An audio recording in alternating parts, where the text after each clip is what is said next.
திமுகவின் 75ஆம் ஆண்டு பவள விழா மற்றும் கலைஞர் நூற்றாண்டு நிறைவு விழாவை ஒட்டி புதுச்சேரியில் 10 மற்றும் 12ஆம் வகுப்பில் தேர்ச்சி பெற்ற 350 மாணவ மாணவிகளுக்கு இருசக்கர வாகனம் மற்றும் சைக்கிள் உள்ளிட்ட பரிசு பொருட்கள் வழங்கப்பட்டது.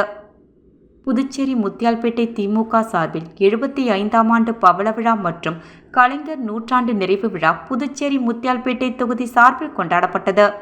முத்தியால்பேட்டை தொகுதியின் திமுக முன்னாள் சட்டமன்ற உறுப்பினர் நந்தா சரவணன் ஏற்பாட்டின் பேரில் தனியார் திருமண மண்டபத்தில் நடைபெற்ற விழாவில் முத்தியால்பேட்டை தொகுதியில் 2024ஆம் ஆண்டு 10ஆம் மற்றும் 12ஆம் வகுப்பில் 60% மேல் மதிப்பெண் பெற்ற மாணவ மாணவியர்களுக்கு பரிசுகள் வழங்கப்பட்டது.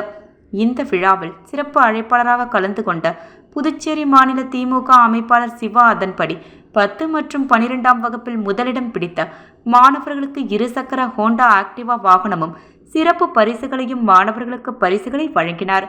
அதனைத் தொடர்ந்து 2ஆம் இடத்தை பிடித்த மாணவர்களுக்கு டிவிஎஸ் ஜெட்ஸ் இருசக்கர வாகனமும் சிறப்பு பரிசு பெற்றவர்களை எஸ் செந்தில்குமார் திமுக சட்டமன்ற உறுப்பினர் மற்றும் 3வது பரிசுகளான மடிக்கணினி மற்றும் சிறப்பு பரிசு பொருட்களை எல் சம்பத் திமுக சட்டமன்ற உறுப்பினர் வழங்கி விழாவினை சிறப்பித்தனர்.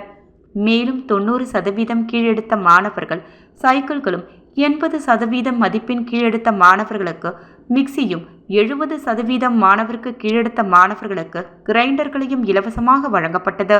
தொடர்ந்து 60% மதிப்பு பெற்ற மாணவர்கள் மாணவ மாணவியர்களுக்கு சிறப்பு பரிசுகள் அடங்கிய cooker, water bottle, school bag, smart watch, note புத்தகம், டிஃபன் பாக்ஸ், ரெயின்கோட் மற்றும் அயன் பாக்ஸ் ஆகியவை வழங்கப்பட்டது.